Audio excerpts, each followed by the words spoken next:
In an article published in 2015 by Rappler, supportive of a report on plastic pollution by international group Ocean Conservancy and McKinsey Center for Business and Environment, the Philippines rank third among the world's biggest dumper of plastics in the ocean, highest among the ASEAN nations. The Philippines generates 2.7 million tons of plastic wastes annually, and 20% or half a million tons leaks into the oceans. In a related article by Reuters in September of 2019, poor Filipinos worsens the plastic crisis in the Philippines, even tagged as slave of sachets, as Pinoys get used to buying tingi because of financial scarcity. In a more recent report by Manila Bulletin, Filipinos dispose of more than 17.5 billion plastic every year. The problem in the plastic waste is just one of the many disposal issues our country faces. Other trashes are not exempted in the increasing problem of proper waste disposal in the country. Yet, the government is adherent to face this huge problem that affects many communities and ecosystems. Republic Act number 9003, also known as the Ecological Solid Waste Management Act of 2000, declared policies the state must adopt to ensure protection of public health and environment. One of its stipulated provisions is to ensure proper segregation, collection, transport, storage, treatment, and disposal of solid waste through the formulation of the best environmental practice in ecological waste management, excluding incineration. In Article 4, Section 32, the law instituted the establishment of Local Government Unit Materials Recovery Facility or MRF in every barangay or cluster barangays, with the goal of public education and promotion of programs that give notice to each person of the opportunity to recycle and encourage source separation of recyclable materials.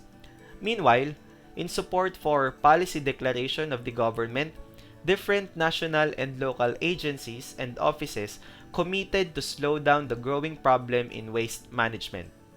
In the education sector, the DepEd released Department Order No. 5, Series of 2014, which contains the implementing guidelines on the integration of gulayan sa paaralan, solid waste management, and tree planting under the National Greening Program. Relative thereto, schools across the country started having a more systematic way of managing their wastes and building a material recovery facilities. Rizal Province launched its flagship program, Yes to Green, which also aims to help the environment to waste disposal problems as well as educating the people to take care of the environment. Locally, Pililla National High School has always been committed to these programs. One organization in the institution that promotes these advocacies is the Supreme Student Government. For the past 3 years, the SSG conducted programs and activities that were truly pro-environment. To involve the whole student population, a meeting and symposium was conducted in the first few weeks of the school year. The president of each class was required to attend. During this kind of meeting, the SSG lays its policies and direct the students to adhere, especially in waste management. Each class, both in the junior and senior high school, was requested to provide their mini MRF in their classrooms. Those who weren't able to comply yet are expected to produce zero waste, meaning they leave the school with their trash in them. Each week, in partnership with the YESO or the Youth for Environment in School organization, the collection of the wastes is done. The officers, volunteers, and teachers work hand in hand in material recovery and segregation of the materials. Materials like paper, plastic bottles, metal scraps, if any, are sold to junk shops. Plastics are either recycled or made into plastic bricks. Some of the food wastes are collected and developed into fertilizer for the school Gulayan project. The amount from the sold junk is used to buy cleaning materials, and this is awarded monthly to the class who championed as the most efficient waste management implementer. In this way, learners will get motivated to aim for their monthly cleaning supply, but most importantly, to help the environment from its continuous degradation. By the end of the school year, the SSG collects used notebooks in the project Notebook Showering, where they recycled unused pages to have notebooks that can be distributed to less able learners of the school. In some cases, the SSG and other student organizations participate into LGU-initiated cleaning and greening program. Students, even at a young age, are made aware that the ailing environment needs our attention and that we can help in its preservation.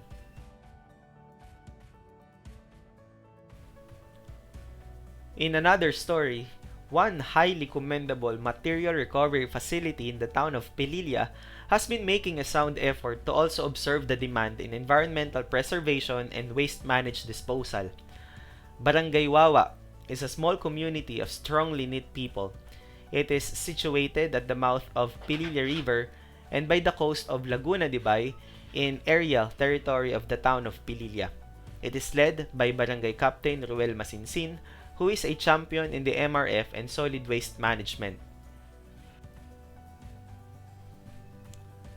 The way this barangay maintains their MRF and solid waste management is highly sustainable. 1.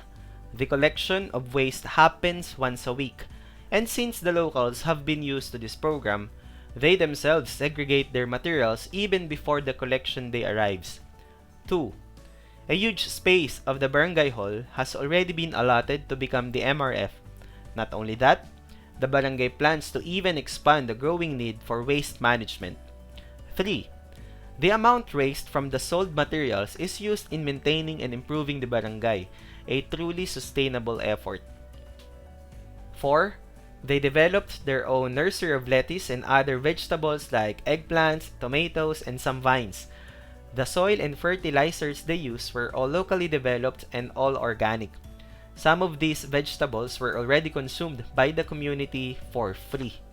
And number 5, since the locals are proud of how effective their leaders are in maintaining this facility, a sense of ownership makes them involved. Thus, their effort in maintaining it is indeed on top. Barangay Wawa may not be the largest barangay in town, but its people have the largest heart in environment preservation.